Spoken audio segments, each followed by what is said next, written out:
Bonjour et bienvenue dans ce second épisode des 1330 Flas. Aujourd'hui, on va assembler, préparer et puis sans doute faire la première étape qui va nous permettre d'accéder à la finition de ces 3 corps de Telecaster. C'est parti.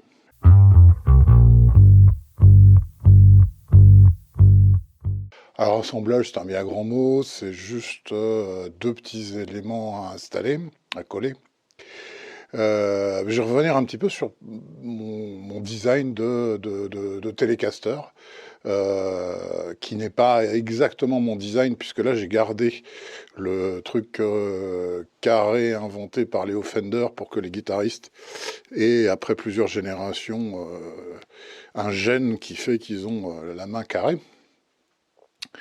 Donc là j'ai remis le carré. Moi d'habitude je fais une courbe, et puis je fais aussi assez souvent des sculptures de confort. Mais là, ce design-là, il a plusieurs avantages. D'abord, bon, ok, là c'est du Spanish Cedar, mais la guitare était vidée, premier avantage. Donc une certaine légèreté. Deuxième avantage, le système où tout se fait par-dessus, c'est-à-dire qu'il n'y a pas de retournement de la pièce. Que ce soit d'ailleurs si on le faisait à la CNC ou si vous le faisiez traditionnellement avec des gabarits.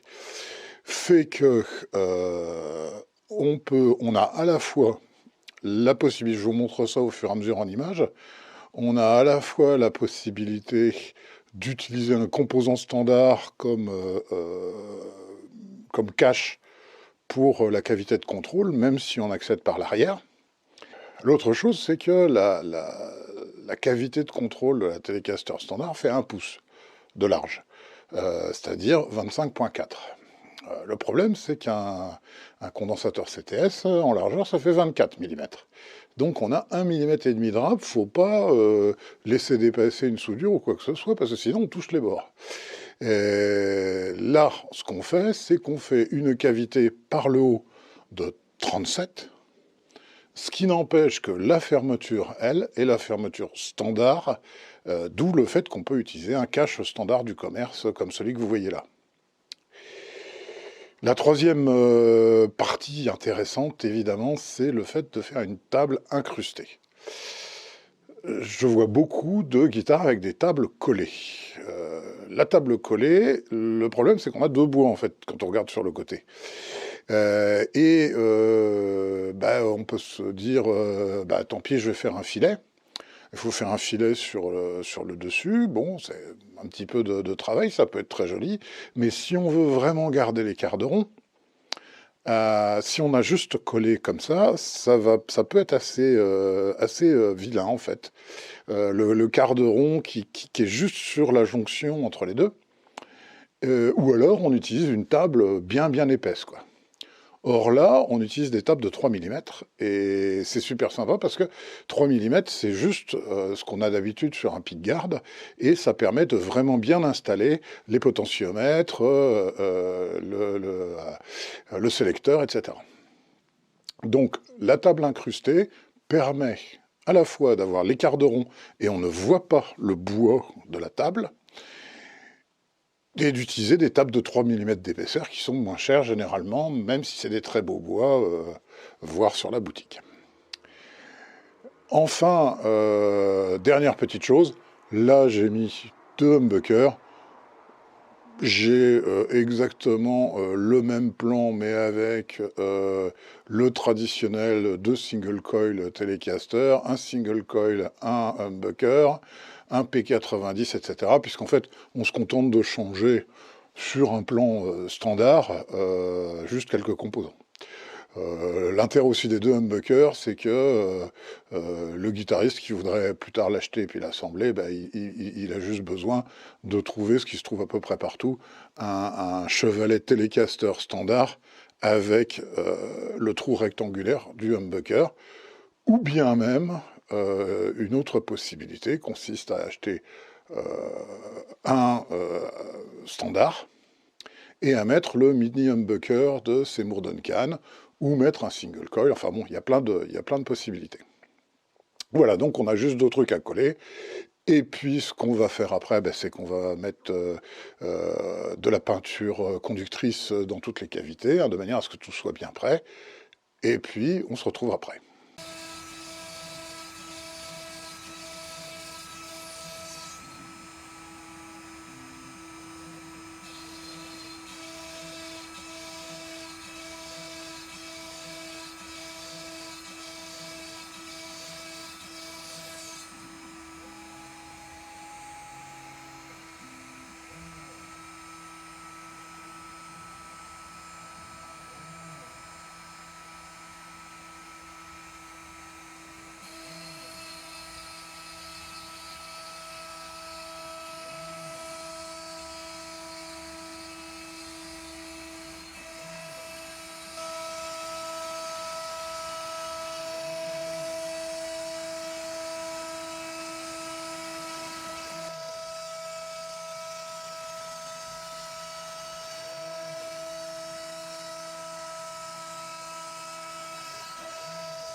Pour ce type de construction, c'est plus pratique de peindre à l'avance, avant de poser la table en incrustation, à la peinture conductrice.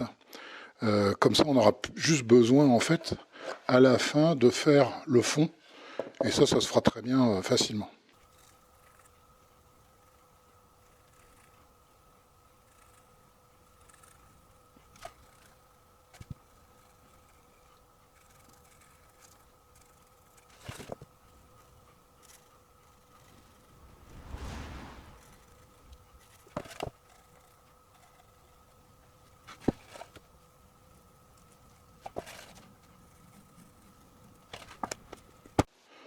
Et on peut maintenant incruster la table pour avoir notre corps de guitare assemblé.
Alors j'ai ce super bois dont j'ai envie de faire des guitares depuis longtemps. Mais le problème, c'est que j'ai pas de section de 170. Ici, on est à 150, et là, on est à 100.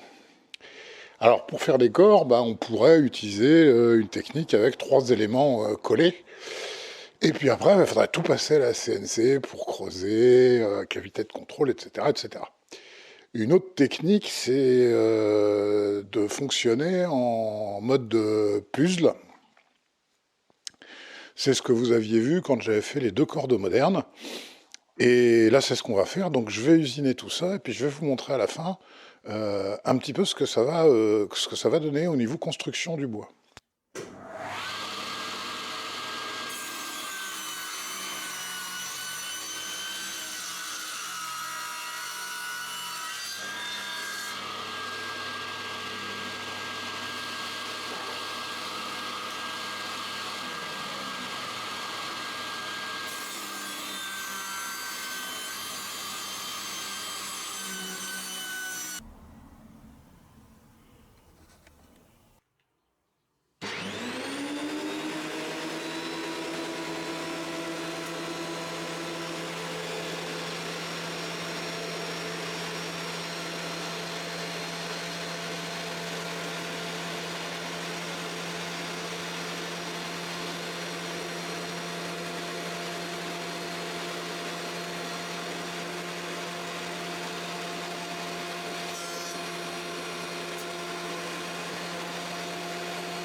On a donc 6 bouts de bois, dont le plus large fait 90 mm, qui vont être assemblés sur une table.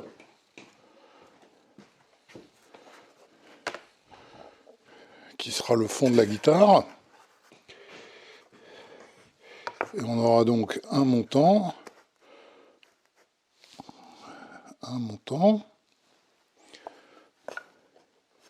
un plot ici, l'axe central pour la rigidité, chevalet, manche et puis les 2 humbuckers, un ici comme ça,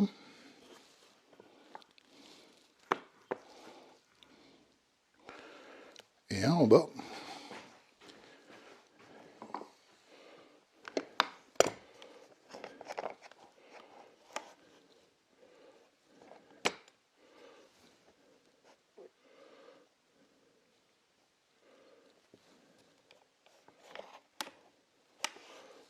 Donc bien sûr collés entre eux et collés sur la table. Et ben, ma foi, avec ce qui est finalement des chutes, on obtient un corps de télé. Où on aura juste besoin d'incruster, ici, en centrant bien, notre table du dessus. Là, je ne l'ai pas fait partout, mais l'un des autres intérêts de ce type de construction, c'est de regarder le fil du bois. Parce que souvent, c'est sur ces parties-là où on est en bois de boue, ou bien là, ou bien ici, que c'est le plus enquiquinant à bouche porée pour avoir une belle surface.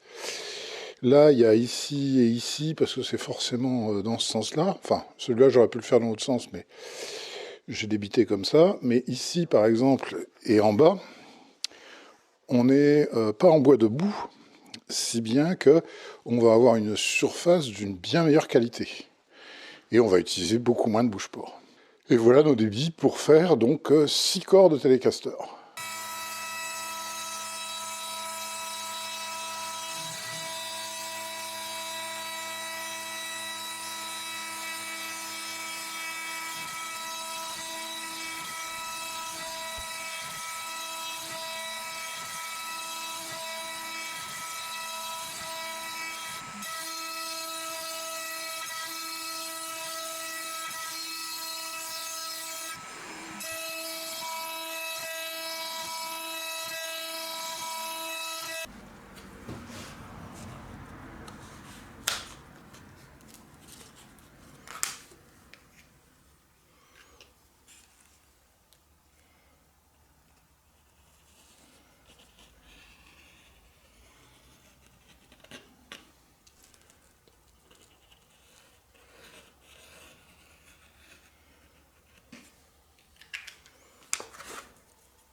Et bien sûr, on s'économise tout le creusage, en plus d'économiser du bois, puisque la seule chose qu'il y a à creuser, en fait, c'est la poche pour intégrer la table, c'est-à-dire 3 mm.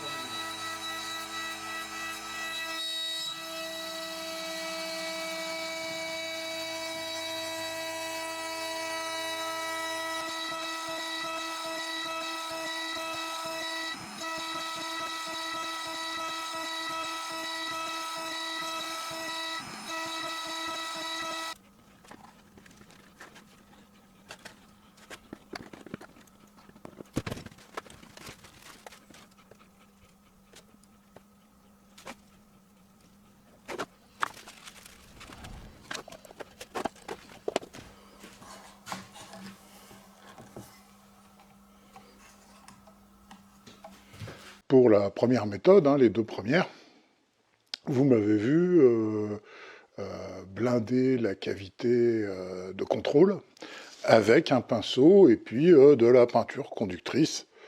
C'est de la Stumac, toute simple, ce qui est assez cher. Et puis, il y avait une cavité qui était finalement relativement petite, puisque c'était un peu plus que la cavité standard de la Telecaster. J'ai souvent la question de blindage électromagnétique, oui ou non. Alors, honnêtement, j'ai des gens qui me disent souvent c'est des humbuckers, il n'y a pas besoin, etc. La réalité, c'est chaque fois que je me suis dit, par fainéantise, tiens, je vais pas mettre de peinture ou de cuivre autocollant ou d'aluminium autocollant, à chaque fois, j'ai eu du bruit. Et il y a quand même une corrélation directe, quoi. Si jamais je fais l'effort, j'ai pas de bruit du tout, la guitare étant branchée, l'ampli à fond, il n'y a aucun bruit. Enfin, tant qu'on gratte pas dessus, bien sûr.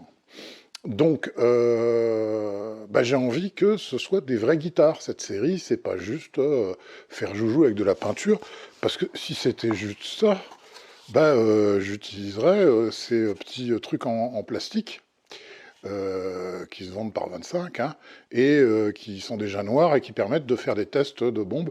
On s'en servira pour faire des tests, mais le but, c'est quand même de faire des vraies guitares. Donc, blindage électromagnétique. L'autre question qui tourne sans arrêt sur les réseaux sociaux, Internet, etc., c'est faut-il mettre le blindage électromagnétique à la Terre? Alors, la réponse est oui, et on s'en fout. Oui, parce que il y a des tests qui sont faits et qui montrent que même si les ondes électromagnétiques sont dans l'air, le blindage électromagnétique rallié à la Terre, cage de Faraday, donc permet de bien les éliminer. Et pourquoi on s'en fout? Parce que si on prend la structure d'un potentiomètre, qui lui va être forcément en contact avec soit la plaque de métal sur une Telecaster standard, soit avec la peinture ou le blindage, quel qu'il soit, les petites rondelles ici sont en contact avec sont en contact avec le capot, lui-même étant mis à la masse quand on soude l'électronique d'une guitare standard. Donc de toute façon, le blindage sera à la masse. Pour la première série, c'était tout simple, j'avais mon petit pinceau, mon petit truc. Là, le problème, c'est quand même que on a, du fait de la construction, une cavité assez conséquente. Je vous la montre. Donc, en dehors du prix proposé par Stumac, et puis du temps à passer dessus, on va pas faire ça au pinceau. Il existe sur le marché des bombes spéciales peinture conductrice avec deux grands types que j'ai trouvés et qu'on essaiera indifféremment. Il y en a, elles ont à peu près le même prix.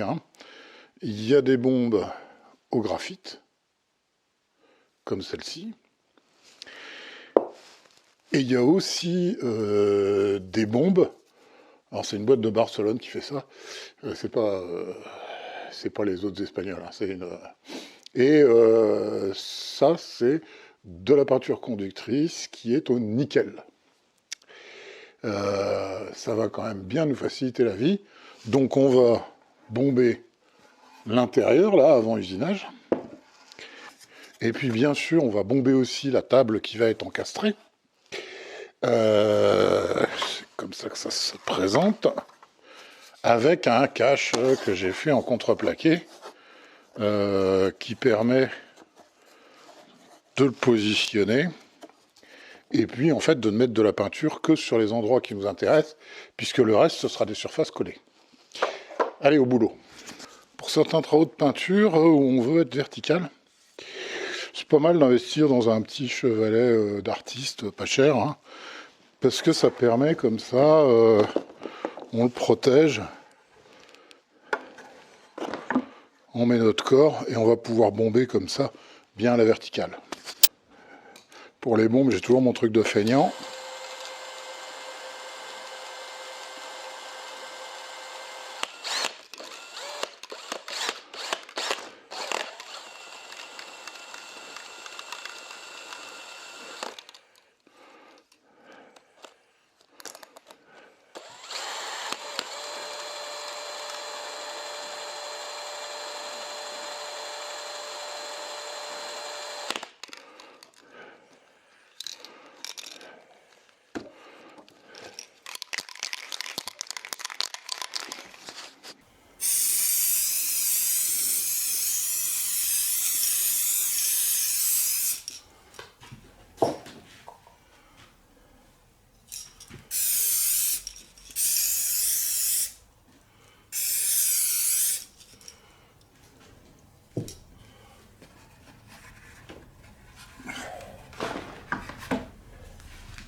Pour la plupart de mes guitares, y compris d'ailleurs pour les formes type télé, je fais des quarts de rond de 8 mm. Alors ça gêne pas au niveau du vissage du manche parce que je mets des œillets, mais 8 mm ça fait quand même pas mal, hein, si on regarde comme ça. Et en particulier, ben, ça va poser un problème par rapport à la plaque. La plaque, elle va comme ça. Et en fait, le standard Fender, c'est tout le tour des deux côtés, un quart de rond de 3 mm. Donc on va utiliser une fraise qui a un rayon de 3 mm.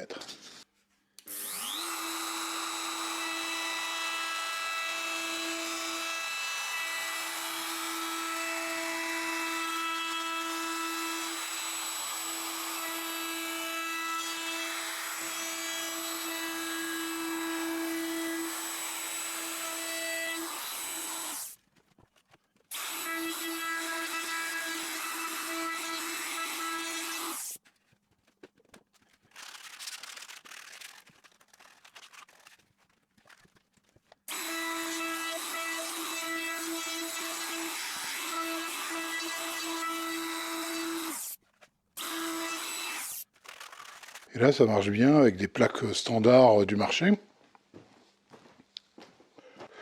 ou des plaques maison faites avec le standard du marché. Au niveau dimension, ça c'est du cuivre avec dessus un peu de sel et laissé dans un bac 48 heures avec une coupelle d'ammoniac. Donc ça donne des motifs sympas sur du cuivre. Et ça fait des plaques aussi assez cool. Mais bon, l'idée c'est quart de rond standard, 3 mm. La dernière étape de l'usinage, ben, ça va consister à faire un trou pour la jack. Ça tombe bien parce que ce soit des électrosockets comme ça, ou bien des plaques plus traditionnelles, il faut systématiquement ici 22 mm. Donc on va faire un trou de 22 et après on pourra choisir.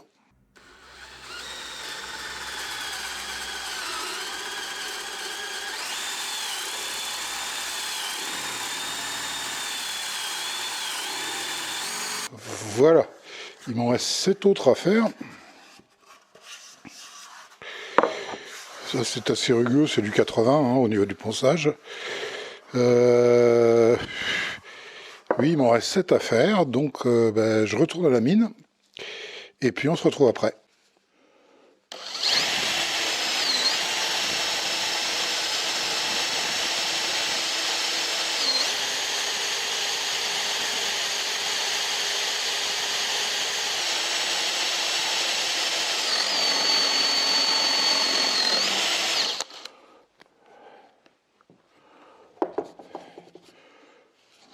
Voilà, une de plus. Bon, là je crois qu'on a assez pour commencer sereinement cette série, sachant que il y en a d'autres qui sont en cours en plus. Ça devrait le faire.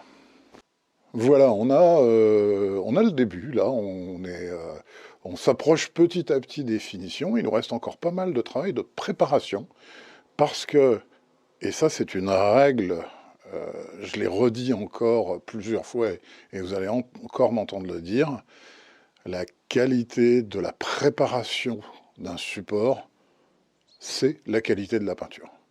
90% des problèmes qu'on peut avoir quand on peint une guitare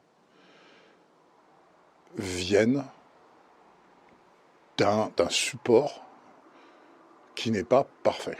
Si on arrive à la perfection, ce qu'on va essayer sur ce support, on aura une perfection de la peinture, une perfection du vernis au-dessus, puisqu'après, c'est des couches vraiment plates, il n'y a plus de soucis, quoi. Mais il nous faut un support nickel. Et on va y prendre un peu de temps, y compris la semaine prochaine, et peut-être même la semaine d'après. D'ici là, pour suivre toute cette petite histoire, n'hésitez surtout pas à vous abonner, à faire des remarques, et puis si vous êtes en train de fabriquer vous-même une guitare, ou un manche, ou les deux, ou une acoustique, il y a la boutique là derrière, et le lien apparaît dans la description, et en dessous ici. À la semaine prochaine.